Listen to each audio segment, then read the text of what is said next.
just as they say that they don't see color. And for me, by saying that you don't see color, that is the reason why there is no diversity. If you saw color, you would see that in your space, at your events or the things that you're putting on, that, whoo, this is mighty white right here. Where are all the other people that should be here at this event? Welcome to the Think Splendid YouTube channel. My name is Lynn Stevens, and I'm the founder and CEO of Think Splendid, where we provide business strategy for luxury wedding and hospitality brands. In celebration of 15 years in business, I'm sitting down with 20 wedding industry leaders from around the world to discuss the realities of owning an event business in 2020. These splendid conversations are honest, candid, and authentically optimistic. In this episode, I chat with Tara Melvin, the founder of Perfect Planning Events, a wedding and event planning company based in Washington, D.C. Tara is also the founder of the Signature CEO Conference, as well as the National Society of Black Wedding and Event Professionals. Tara and I talk about how she pivoted when the first stay-home order was issued 2 days before her conference that people were flying in for, racism in the wedding industry and in wedding media, and why she started the National Society of Black Wedding and Event Professionals, as well as creating virtual corporate events that are still fun, interactive, and retain value for both the attendees and the sponsors. Here's our conversation. Enjoy. Hi, my name is Tara Melvin of Perfect Planning Events, the Signature CEO Conference, and now the National Society of Black Wedding and Event Professionals. I am originally from a very small town called Elizabethtown, North Carolina, not to be confused with Elizabethtown, Kentucky. I graduated from North Carolina Agricultural and Technical State University. For there, I majored in marketing and business administration. From there, I will say in my world as an adult, becoming in the life of a working human being, I started off in retail. So I've always been in the service industry. From retail, I was a store manager, and these stores are still here today. I worked with the Foot Locker industry.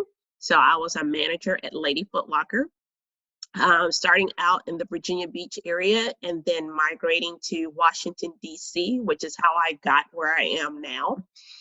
Decided that retail was not the life that I wanted for myself. So from there, I went into industrial sales. With that industrial sales company, I thought it was going to be there for the rest of my life until I got intrigued with pharmaceutical sales. And from pharmaceutical sales, I stayed there. And then, now I'll back up a little bit. When I was at the industrial supply company, one of the sales reps, so I was in outside sales, she knew that I had a desire to have my own event planning company. And at that time, her husband was getting ready to retire from the Postal Service. And so she said, hey, you want to open your own business? I don't want to plan my husband's retirement party. Can you do it for me? And so her and her husband were my very first customers. So a retirement party is what I planned for the very first time in my career. From there, I went into the pharmaceutical sales, still building my event planning business and so forth. I would say by the time then I left there, and then I went to another industrial sales company. And by this time, my business is really picking up. And when I started working with this industrial sales company, I wasn't a local salesperson anymore. I was a national salesperson. So I was on a plane from Sunday night to Thursday, and sometimes Friday morning, to getting off a plane, coming back here, and then getting ready for an event on the weekend. So my life began to be very, very crazy at that point. And so luckily, I got laid off, and I had the opportunity to continue to grow my event planning business. And voila, here I am.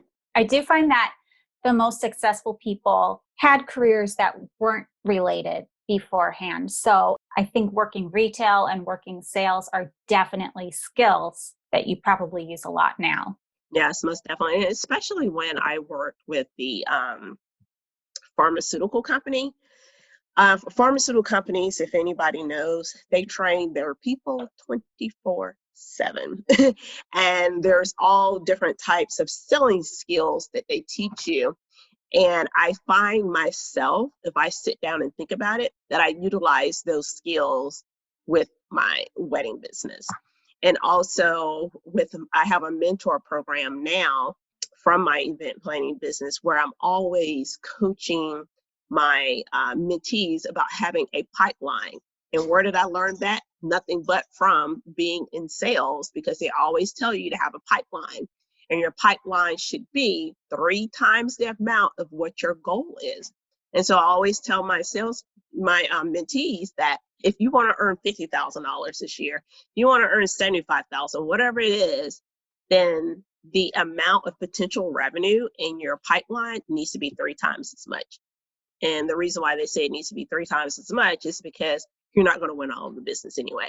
So you need something to cultivate from, so that you will have something in your pipeline to work. You're in the DC area. You also do a lot of corporate work, and you have your signature CEO conference. And earlier this year, that got postponed because of COVID, and then it got postponed again, and then you pivoted and made it virtual. And I love what you did with it. And I'd love for you to tell us a little bit about that and sort of the thought process behind how you decided to make that transition, because I think you were one of the first planners to do a virtual event this year that was pandemic related, and you did it well, and you made it interactive and engaging, and it's one of the best ones I've seen so far. And I know that as more companies get used to the idea that these meetings do have to happen, they have to keep up morale, especially for their extroverted employees, like keep up morale just to keep that productivity up. They're going to be turning more and more to the virtual events instead of just postponing and postponing and postponing again. And so I think that for a lot of people in the wedding industry also do corporate. So if you can tell us a little bit about that. Yeah, so my conference, the Signature CEO Conference, we were getting ready to celebrate the 5th year. We went all out. We're going to have this big black tie gala. I had had my hair fabulously done, nails, the whole 9 yards, until on that Friday, going to that Monday before the conference, that's when my whole world started crashing down. And I had to immediately get on the phone, start calling speakers and whatnot to say, hey, we have to postpone because COVID is not allowing us. They're shutting everything down. So with that in mind, I think just to clarify, your conference was starting on Monday and the shutdown call came on Friday from your local area. Yeah. 3 days before. Yeah, 3 days before. And so, like many people, first hearing about this, I was just like, oh, it's only going to last like a week or two. We'll be back to normal. But with that in mind, I was already starting to put into play, working with the venue to saying, hey, what other potential dates do you have? Give me at least 3 potential dates so I can, work with my sponsors, so I can work with my speakers, and then also the attendees. It was like a trickle effect that was happening here. And so the best way that I did this was, once the venue told me their availability, I emailed the sponsors, and those sponsors that were going to be on site and involved with us those 3 days, the attendees and the speakers. And I sent them a survey letting them know, here are the 3 available dates. Please check all the dates in which you would be able to come. And so with that, once everyone responded, that's how I was able to select my date, the one in which everyone said yes to. Sent the email saying, okay, now this is the new date. But then, of course, COVID said, no, we're not doing it. Another 30 days went by. I did the same thing. When it almost got time, no. So at this point, I'm just like, you know what? my assistants was like, oh, well, just, do it at the end of the year or wait until, next year to do it. The waiting until next year definitely was not an option for me. I did contemplate about the end of the year, but I did know that at the end of the year, especially in the wedding social side, that is a very busy time frame for people. And I did not want to lose out on the momentum with everyone that was involved. So I said, okay, we're going to do it virtually. And even doing it virtually, it was kind of like, again, trying to pivot and move everyone around, still using the same method of sending them a survey. And one of my speakers was pregnant. And so luckily, she literally dropped her baby 1 week and then did our conference virtually the next week. And which I told her she didn't have to do, but she was just like, no, I'll do it. She's like, I'm ready. She's like, this is my third child. She was like, I can do it. No problem. So I was like, okay. And in preparing for the conference, I knew that I had to bring some extra value to this. Because everyone had already invested financially. And from that financially, the attendees had invested heavily in this. And so I immediately added 3 new speakers to, again, bring more value. I also told them that they would get 3 bonus webinars from some other speakers after the conference, on which our first one is going to be next week. And then besides that, as far as adding the value, how could I make this conference entertaining with it being virtually? So I just read up as far as, I took every Zoom webinar that there was that Zoom offered to make sure that I could implement, and move through Zoom with the least amount of problems. My 2 assistants helped me, who are millennials. So we did our practice runs. We pretended like we had people in the background. I even had my mom to log in, even though that she wasn't even listening. I just needed extra people logged in so that we can make sure that this could work. And so we did. I also had a practice run with all of the speakers, making sure that they knew what to do, how to take control of the screen when it was their time to come on. We did a test run with the DJ. So we had a DJ that was going to be a partner with us, and that DJ was also going to be our MC at the conference. And so he was going to MC along with our host that we've had for the past 5 years. And so got them on Zoom. We practiced together to make it entertaining. And the DJ, he was just phenomenal and rocked it out. Reaching out to some of our sponsor partners, one, a catering company who is going to be supplying food at the conference. I said, hey, how about you sponsor some food for me, bring it to my house to feed my team, the photographer and the videographer that were going to be here, because I knew I was going to be too tired to cook, and I will display your food during the webinars. And that's exactly what we did. They brought all of the food on Sunday, had it all designated out per day. And then my team and I, we neatly arranged it on the plate. And before we would break for lunch, we would show the plate to our audience, letting them know what we were eating, who it was from. And the caterer was actually, because of their level of sponsorship, she was actually on the webinar. We even had her to talk, to kind of tell a little bit about her company and what she supplied to us and stuff. And so it just made it intriguing and fun. The sponsor that we were going to have for the Black Tie Gala, that was going to be our band. They perform every day during lunch. So as the attendees break for lunch, we just told them to leave their computer on, they could black out their screen. But hey, we had some music to listen to, a live performance. And the band actually performed on an actual stage. They were in an auditorium. So it was if our attendees were watching a live concert.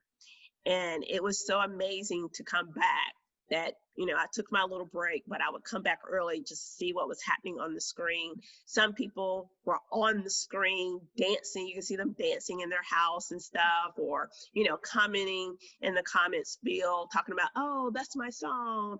I remember when, blah, blah, blah, blah. So they were making those types of comments. So that was fun. What else did we have? Oh, the swag. So the swag that was all in my basement, we had to pack all of that up. We made sure the attendees got their swag 2 days prior to the conference. They started posting on social media, and then they were also posting on the conference, just as far as like what they were doing. And then also on our end, we would highlight during different breaks and stuff the box, and then talk about the different sponsors in there, so that way we would elevate them and so that they could get noticed. So those were just a few of some of the things that I can think of off the top of my head where we made this interesting. From in that swag, we had customized nail polish from TaylorMade Polish. We had custom Coca-Cola, the antique Coca-Cola bottles with the attendees' names. The speakers, I still have mine, received these lovely plaques as a thank you for them speaking, along with some other goodies that was inside of their box. And the attendees had a bunch of snacks, because we also had a bunch of snacks in my garage that was supposed to be for the in-person conference. So they were excited to get all that. You could see them munching on their snacks during the live conference. So yeah, that's how we kind of made it fun, made it, interesting for people to participate. And we did a giveaway during breaks. So there's an app where you spin the wheel. We put everybody's name in there. We brought it up on screen. And so the sponsors that sent like spa gift certificates, slippers, books, restaurant gift certificates and stuff, we did keep those here because it wasn't for everyone. And so we just raffled those off. And so we would bring it up on the screen, we would hit the button, and so people could see the wheel going around and if their name was going to be called. So it was fun. I love it. I love it so much. And people can go to your Instagram, and we'll put the handle up there where they can see pictures of it, because it's so cute. And the pre-swag gifts that you sent out the 2 days before were done so well and so cute. You also did the breakout rooms, and I'd love if you could talk about that a little bit, because breakouts are always difficult, even for in-person conferences, to do well. And I think you guys really nailed it with this. Yeah, so we did do the breakout rooms so the conference was 3 days. And on 2 of the 3 days, we did a networking activity with the Zoom breakout rooms. With that, prior to the conference starting, I reached out to some attendees that had been constant repeaters attending. And they are always, supporting the conference and lifting it up. So I was like, you know what? We give them a little role to do. So I emailed them and said, hey, would you like to be a Zoom breakout leader? And they said yes. So we had approximately 6 breakout leaders. I provided them with a list of questions that actually, they're icebreaker questions that came from Best Self. I like these little questions. And so I just went through here, picked out the questions that I thought were the most engaging, that would get people talking. They received their sheet that probably had 25 questions on there.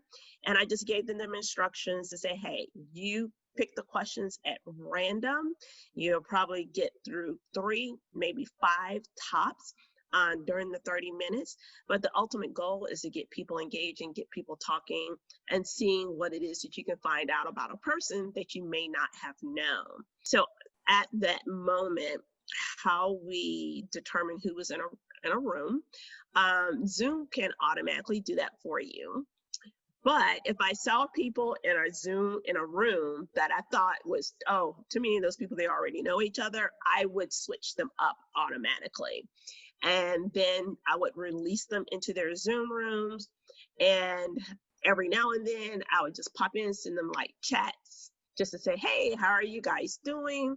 I would let them know, oh, you have 10 minutes left. You have 5 minutes left. And then when their time was up, I would send them, oh, your time is up. Please meet me back at our regular conference link. And then everybody would come back in. We briefly talk about their experience, and then we would get back into the conference.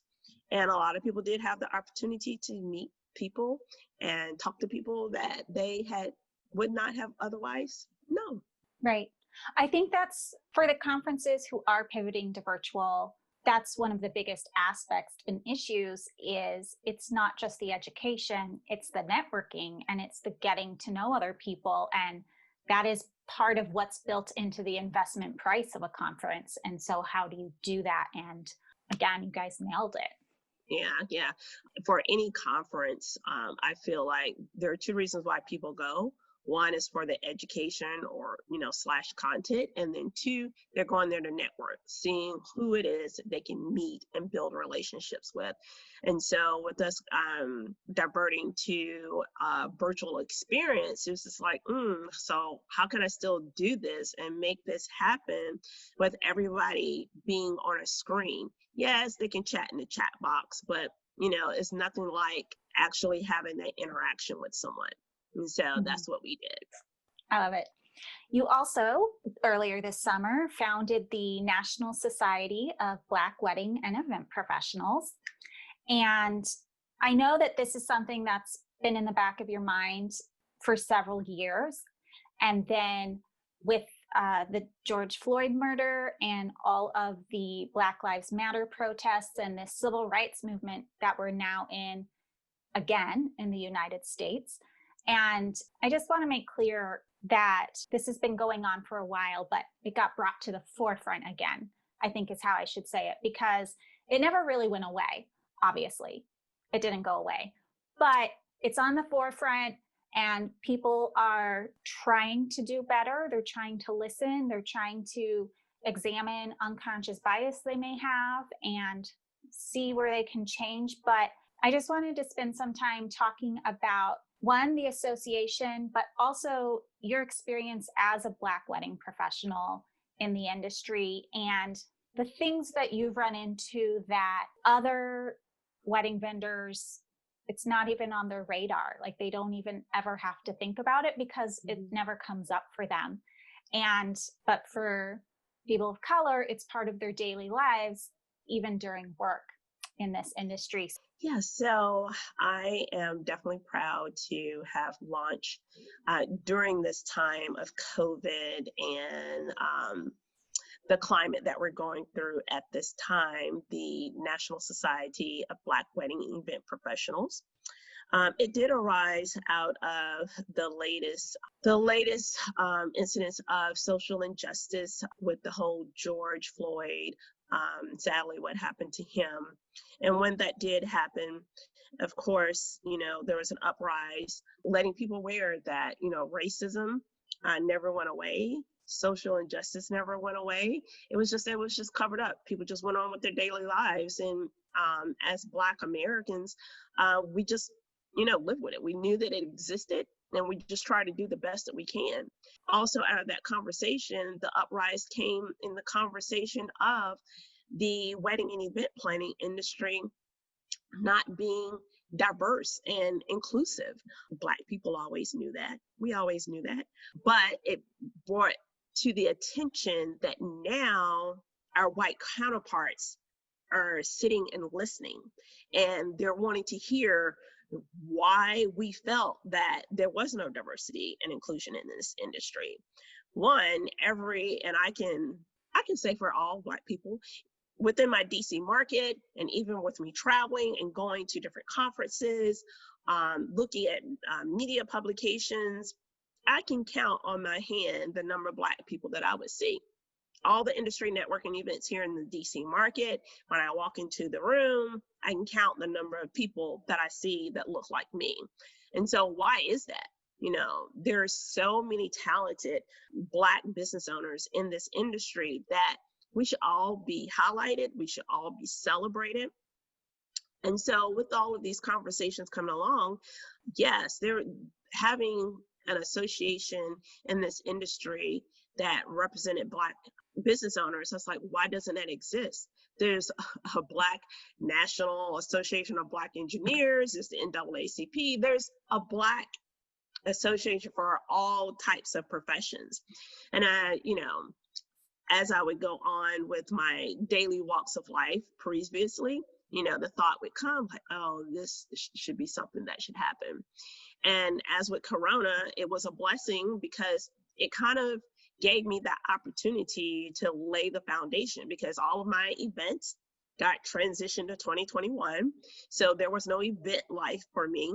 And so I was like, you know what better opportunity than now to make this happen? So I went to work laying out what I envisioned it to be. Once I had it and I was like, yep, this is it.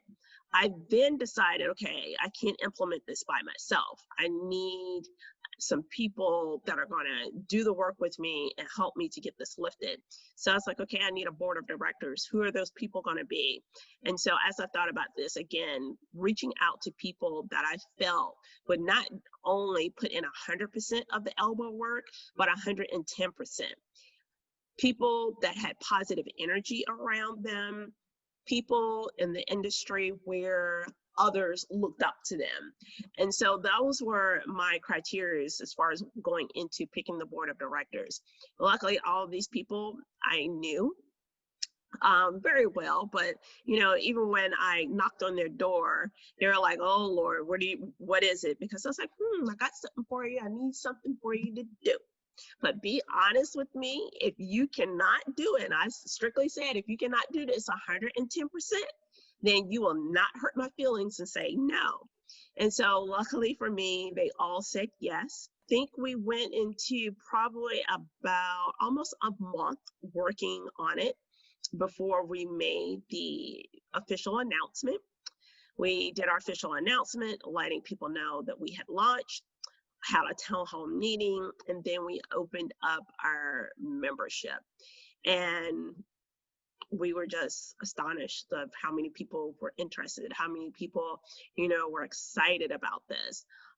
We're forming an organization that's going to uplift Black business owners in the wedding and event space, creating a space for them to say, you know what, this is home, this is my family, this is where I can go and to be open to have conversations that I probably would never be able to have in any other type of space. This is going to be a space for Black business owners in the industry to come and get educated about business. And business knowledge is something that I thrive on. And as we went through this process, it's just hurting to know that with the coronavirus going on, everyone was losing a lot of revenue and income, and people weren't prepared to apply for the PPE loans and EIDLs. And so we want to give our members the foundation, a place where they can know that they can come and get those resources. And since we started the organization, we have had educational sessions with our members. They will receive a monthly calendar of all the educational events that we will be doing. We've also developed our Allied Industry Council, which we just started announcing who those people are. And with the Allied Industry Council, this is going to be a accumulation of people from all diverse backgrounds, people that are doing well in this industry that can provide insight to us as far as how we can be better individuals, where we are reaching our arms out to every culture, every background, and letting people know that you can be inclusive, you can be diverse. And at the end of the day, it's not about the color of the person's skin, it's about their talent, it's what they're bringing to the table. And so they're going to help us with all of our diversity and inclusive initiatives. And then we're going to give back to our members by providing them with scholarships. These scholarships, again, helping them with their education, whether they want to attend conferences or retreats, or members that are very talented and want to share their educational platform and want to be speakers at other conferences, we want to help them to get there. So we're going to create scholarships, develop strategic partnerships, and so much more. We want to be the foundation for Black entrepreneurs. One of the things that, since you've announced this and in other industries, other similar initiatives have been announced, one of the things that I've heard a lot is, doesn't this just add to the divisiveness? Why can't everyone come together in just one of the existing associations? And I understand that it's not a matter of this just segregating out further, but that there are things, like you said, you can go to these networking events in the DC area and you can count on one hand the people of color in the room, but there are hundreds of wedding professionals and event professionals in the DC area who are Black or another nationality that aren't white. And so what is it about those networking events that makes them feel like they can't attend, right? It's not, they don't feel comfortable there. They don't feel, for whatever reason, it may be a specific reason. It may just be a vibe. It may be, a person in leadership or someone who's just there a lot, that there's a reason they don't feel comfortable at those networking events. And they may be able to articulate it. It may just be a vibe. It may just be something that happened again that they don't want to deal with, or microaggression. So what do you say to the people? Not that you have to justify this association at all, but what do you say to help people understand why both matter and why it actually builds a stronger industry rather than adds to divisiveness? Because it doesn't. But Right. On the surface, it can look like that if you're not really familiar with the microaggressions that people are facing in the industry. Mm-hmm. And it's just that you hit dead on. People that don't understand why the National Society of Black Wedding Event Professionals came to life, then don't understand the meaning of what's going on right now in this industry. And to point out, as far as why people, why at these networking events or conferences that do not have a equal balance of culture at their events, is because that's not something that they focus on. Black people don't feel uncomfortable being in a room and being the only Black person. The reason why we're the only Black person in the room, or there's just a few of us in the room, is because we are not invited. And people do not take the time to say, you know what, this doesn't look right. Black people know that it doesn't look right, or people of color know that it doesn't look right. But unfortunately, our white counterparts, this is nothing that they think about. They don't have to feel that they have to make sure that there is balance in the room, just as they say that they don't see color. And for me, by saying that you don't see color, that is the reason why there is no diversity. If you saw color, you would see that in your space, at your events, or the things that you're putting on, that, whoo, this is mighty white right here. Where are all the other people that should be here at this event? Maybe a couple of times you might get a pass to say, because this is maybe your first time doing it. But I've been in this business for 16 years, and for 16 years, this is how it's been. So for 16 years, so many people have gotten around. Let's talk about the media publications. The media publications weren't focusing on showcasing Black brides or Black wedding couples. That was just something that just did not happen. I would say within the past maybe 5 years, and that was only because another magazine came out, Munaluchi Bridal, decided to say, hey, you know what? We're going to build a platform to showcase people of color. And even with them, as with anything, they faced many challenges to even exist. And now Everybody else is trying to copy them, have all these Black people in their magazines, which is all good. But the fact is, they had to take a chance to make it known, to create the noise, to say, hey, you're not showing equal representation of what this world looks like. And so with that, with the association, we're not trying to be divisive. We're not trying to say that, we do not want to include other people. We're creating, a space where our people can feel comfortable. At the end of the day, they want to be able to talk to someone, because no matter what we do, I think things are going to change. I definitely know that, more people of color, whether they're Black, Hispanic, whatever, we're going to be seen more. However, at the end of the day, no one is going to feel comfortable saying what they want to say or being put in a position where they can be uplifted then with their own family. And that's what we're here to do.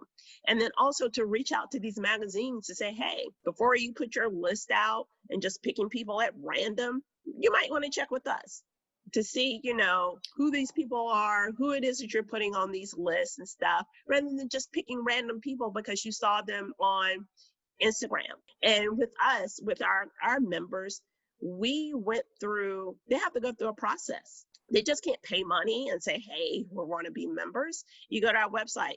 These are the parameters that you need to meet in order to become a member of this association. And what we're doing, we're legitimizing that these people are businesses. They're businesses in this industry, because people can say they have a business, but they don't have the qualifications behind it to be a legitimate business, if that makes sense. Right. About the media thing, one of the things I found interesting, well, three things. First, back in 2009, the sister company I have, Splendid Insights, did analysis, and it turned out that the representation of weddings of color, not just Black weddings, but weddings of color in wedding media, including the blogs, including magazines, print, was 2%. And so this was 2009. So Twitter existed, Instagram didn't exist yet. Pinterest was just starting that year or the next year. And that gave people the opportunity to publish more. I mean, some of these magazines, these wedding magazines, now have over 1 million followers on Instagram of people who just eat that content up daily. And so we did another analysis, and this year, 2020, 11 years later, it is still just 2%. And that's with the addition of Mandala Weddings. That's with the addition of Muna Lucci. That's with the addition of all these different niche publications and blogs and websites that focus on couples of color in the different areas. And so that really points to either overt racism or unconscious bias of you had all these more opportunities to publish and you're still publishing white weddings. And not that those weddings aren't valid, but the representation's not there. And after I wrote that blog post detailing that research in 2009, I got emails from everyone, conference producers, editors at all the magazines, bloggers, everyone saying, oh my God, we'll do better. We're going to make a commitment. Some of them made that commitment public and said, in light of this, we're going to do better. And some of them are mad, not going to lie. Some of them did not like that I said that. And they did not like this year that I said it too. And some of them did make an effort. But the fact of the matter is, overall, that percentage has not changed. And it's just pathetic. For 2% of wedding media to include couples of color, that's South Asian, that's Black, that's Chinese, that's Japanese, that's Hispanic, Native American, so many. For it not to include that is definitely an oversight. And I think it's hard not to take it personally, even if people truly believe that they don't take it personally. And then this year, with the Blackout Tuesday and all of that, and people saying, we are listening, we are learning, we're spending this week. And I hope that they really do use this opportunity to change. But a lot of them were the same people who told me that 10 years ago. Mm-hmm. You know, a lot of them were the same people who made those promises when called out by others in the last few years. And so this time, I hope it sticks because it needs to change. And I think too, part of the unconscious bias with it is that people are looking at through the prism of their culture. And so they don't understand certain traditions. They don't understand certain things. And so to them, that's not a beautiful wedding. That's not a traditional wedding. It's not traditional for them. It's traditional for millions of other people, but it's not traditional for them. And so because it doesn't fit in their limited sense of what is defined as beautiful or inspiring, it doesn't get published. And one of the things that a lot of people said to me in 2009 as well was, well, those weddings don't get submitted. And I was like, well, wedding pros who have these weddings aren't going to submit them to you if you aren't publishing them, because they're not going to waste their time. Their time's valuable too. The second thing I found interesting with all of this is that Munalucci was the first wedding magazine to put a Black bride on the cover. And they only launched 10 years ago. So the others had almost a century to just one. And the third thing, like you said, you're hoping that editors and publishers and people producing these conferences will turn to the National Society of Black Wedding and Event Professionals to vet their speakers a little more closely, vet who they're giving these awards to, instead of just saying, you're Black, you're on Instagram, you're on our list now. One of the things I also found really interesting was after that, during that week when all the wedding publications were putting out like 20 Black wedding professionals to follow on Instagram, or like 30 Black wedding planners you need to hire right now, you know, that sort of thing. They all got them from Munalucci's website. They all went on Munalucci's page. So you didn't know they existed, but you knew they existed enough to go through all the work they've already published and yet not give them credit and pretend you discovered these people. These people have been around for years, producing luxury high-end events for years.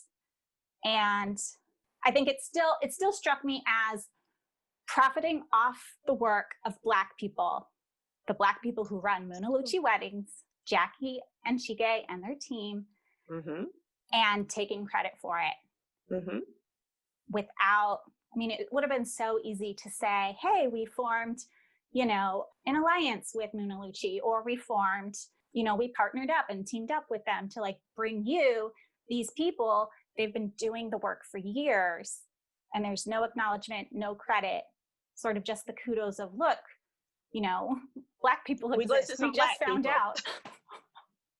And I'm glad for the checked off our box because we listed some Black people. Right? I'm glad for the people who were listed because they're getting more exposure and all of that. But kudos to the people that were mentioned. Absolutely. But if you think about it, you know, it was not done the right way. No, it wasn't. None whatsoever. No. And I think that's where well-intentioned white people, and I include myself in this because I think I'm well-intentioned. I know I don't always get it right. I know there are biases that I still have to examine. I think if you grew up in the United States or in a culture where whiteness is white people are the predominant power holders, then you're going to have unconscious bias that, you know, you're a nice person, you don't know. And I know I've talked to you about this before. My grandmother, well-connected in society, had a housekeeper who was a person of color, adored her, would do anything for this woman, helped her get her citizenship, helped her get her entire family citizenship. And because of that, thought she sort of had like a little ticket to be racist about other things. And I don't think she would have articulated it that way. But there were definitely things that were not okay that she said or believed or whatever. and they were unexamined, but because she had this relationship in her life that was genuine affection, genuine love, I think it's a lot of work to sit back and figure out what blind spots are when they're called blind spots because you don't see them. Yeah, there are those. And granted, I did a webinar recently with one of my brides. She got put in charge of diversity and inclusion at her job. And so one of her initiatives was to have conversations about diversity and inclusion and set up webinars with people. And so I was their first speaker. So she had me to come speak. And so we talked, it was a good conversation. But then one of the employees said that, and you could hear it in her voice, she said, how do I start the conversation with a person of color and not be afraid that I'm going to say the wrong thing? And I told her, I said, well, you should not let fear stop you from doing the right thing. And I said, there's one thing that Black people, people of color, we can definitely read when someone is being downright ignorant and racist. So if you honestly come authentic and wanting to have a conversation with a Black person or a person of color, we're going to sit, we're going to listen, we're going to have that engaging conversation with you to allow you to get that knowledge that you need and to, be a better supporter. But we don't want fear to stop people from, again, doing the right thing. People like yourself, a good planner friend here in the DC market, Danielle, are people that are not afraid to speak up and to say, hey, my white counterparts, that's not the right thing to do. Let me tell you, there's a photographer, Daniel, that he's white too, that's in the DC market. Oh my goodness. He is quick to tell his white friends, like, no, that is not right. And so just having that courage and knowing that if something is wrong, say that it's wrong. And because the more you stay quiet about it, that's just saying that you're okay with what is happening in front of you. If you lose a few friends, then maybe they weren't the type of people that you need to be around. That's how I feel about it. But to be an ally, to be a supporter, to make change so that we're not having this conversation another 5 years from now, or I pray not 2 years from now, but another 5-10 years from now, we all have to get involved and roll up our sleeves and do the work and make sure that we're holding the people that are around us, that we're in contact with, hold them accountable for being better human beings. I agree. Can you talk a little bit about the event you just had for your founding members, which again was virtual because we're still in this pandemic, and how, again, you made it interactive? It was very similar to some of the ideas you implemented for the Signature CEO conference, but you made it interactive, you made it fun. And can you talk a little bit about that? Yes. So Corona is still around, not allowing us to, gravitate and have fun in person. So I didn't want to wait until next year to celebrate our members coming on board. And so we hosted our virtual party earlier this week. And yes, I took some of the same ideas that I did for the Signature CEO conference to implement into this. We had one of our members reaching back into the community. And this is a good thing about this association, before I talk about the virtual party, is that when we thought about how to make this fun, we reached back to our members. We didn't go outside, and we gave people opportunities to be in front of their peers whom they've never met before across all areas. We had people from California. We had one member that's in the Caribbean that was on there, to get in front of people to say, this is my service. This is my product. You're getting a taste of me. You're getting to experience me. So if you're ever in my area, or if you need for me to come to your area, here I am, so that we can work and collaborate with each other. So we reached out to one of our cake members, and Velvet Cakes by Gwen out of Delaware. We reached out to her, and I was like, I need a favor. this is what we're going to do. Well, this is what I want. This is what you're going to do. And she's just like, okay, well, how many do I need? 100. When in 2 weeks. So she was, when I say super excited, she was so excited to have her product in front of everyone that she literally like texted me, emailed me every day, wanting to make sure that everything was perfect. And her biggest fear was like, oh my God, I'm going to ship this, and it's almost like 90 degrees the week that this is getting ready to get shipped. I was like, I know. Yeah. I said, but you're going to do the best you can. We're going to email the attendees very quickly. As soon as you tell me you're going to ship, I'm going to let them know that it's on their way, and that as soon as it hit their doorsteps or whatever, just be on the lookout, that they need to get it out and not let it sit in the mailbox all day. Yeah. So just so people know really quick, when mailed 100 cakes out to each attendee before the virtual gala event. Yes, all before the virtual gala, because we were going to have a champagne and cake tasting event during the virtual. So she did it. One of the things after she shipped everything, she said, you know what? I'm glad you pushed me to do this, because now it gave me the opportunity, it gave me insight to offer something else to my clients. And then two, she said she was used to shipping with FedEx, but to have that many addresses, even though I sent it to her in an Excel file, FedEx had their own format of an Excel file. And so she had to recreate that file that I sent to her. And I was like, oh my God, you should have called me. I would have done it. She's like, no. She's like, I did it myself. She said, but now I have the template. And so for the next time, I just hand the template to the next customer and they fill it out the way FedEx says. I was like, you're right. And so everyone received their cake. Then we reached out to another member who has their own mobile bartending company. And so we had her to come up with a cocktail. I said, I need a cocktail for the event. I said, I want champagne to be in it. And whatever you come up with, I'm fine with it. And so she was excited that I kind of gave her free range as far as like coming up with the cocktail. She emailed me the ingredients. And with that, we had her to come on live, and she had her own background decorated. She had all of her branding stuff, and she walked through the demonstration, talked about her company a little bit. It was like she never missed a beat as she was explaining who she was and then doing the demo of the cocktail. And then once we got to the end, of course, at this time, everybody is on the screen with their cocktails. Everybody pulls out their cakes, and we do a toast. I have my little speech written out and everything. And so we did a toast, cheering to everyone. We had everyone to take themselves on mute so everybody could scream, holler, wave, clap, and stuff. So it was so much fun. We had keynote speakers.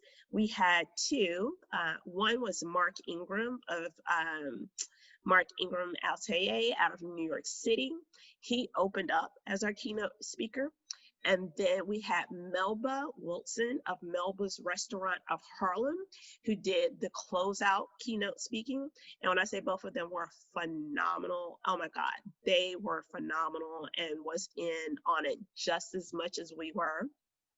We had live music, so we wanted to spiff it up. We said, no, we don't want a DJ. We want something a little different. So again, reaching back out to our members, Acute Inflection, they did our live music. So as people were signing on, they were performing live. They were actually outdoors at their home, and they had it all. Everybody stepped it up. They, had their nice background and stuff. And so they performed at the beginning. They performed after we did our toast, and then they performed at the very end to close out. And I did leave it up to them. I said, I'll leave it up to you guys, with the songs and stuff. And oh my goodness, the songs that they chose just fit right in with our theme, the whole thing. And everybody was just so excited. People were dancing on screen and stuff. And so it was fun. It was interactive. And we talked about the future of the organization, what it is that we had in store for them. So everyone was excited. We got people to talk to each other, introduce themselves. And yeah, so it was fun. And I had my set decorated too. And you had that also for the signature CEO. You had the balloon backdrop, you had the acrylic podium, you had your hair and makeup done. It was a very high level of production. It wasn't just everyone on Zoom like we are now. You really made it look like they were virtually attending a conference. Yes, and that was reaching back out to my sponsors that were initially supposed to have all that product that I had during the virtual. They were supposed to have it at the in-person experience. And so I reached out to them. I was like, hey, I need to transform my den at my home, and I need for you to bring like 5% of what you were supposed to bring at the conference here. So let's walk through what I need for you to bring. And so they all did.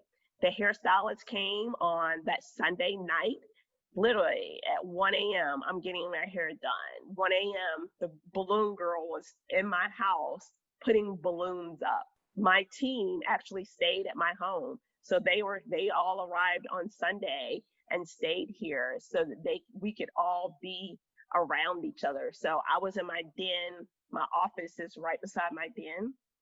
And so they could see me talking to everyone. They each had their laptops and they were monitoring everything that was on screen. They were the ones bringing people in and out for me. They were the ones that, like, if I was missing something, they could like cue me over to the side. So it was like nothing never missed a beat. You couldn't see what was going on behind the scenes. Just on, the Zoom, you thought everything was moving smoothly. And then on top of that, then the photographer and the videographer comes on that day with all their equipment. So let's just say that my house looked like a monsoon. Everything was everywhere. But we all made it through. We got along to the point that the videographer, he finally got comfortable because I said, it's okay. You can put things down. Do you see what my house looks like now? I said, it's okay. It's okay. Just make yourself comfortable. Go in the refrigerator. You need something to drink. You need something to eat. Just go in the refrigerator. Yeah. I think loads of fun. Yeah. Yeah. I think this time can still bring people together in different ways and really strengthen certain relationships, even if it's unexpected. What is one thing you're looking forward to after COVID ends, or really after there's a vaccine? I don't know that this is ever going away for real. But what are you optimistic about? What sort of silver linings are you seeing? And if you're not seeing any, that's fine too. You can say that. I don't want to Pollyanna this with toxic positivity, just authentic optimism and wherever you're honestly at the moment. I definitely believe that the weddings and social events, they're not going to stop. The only thing that's stopping people right now is the local authorities.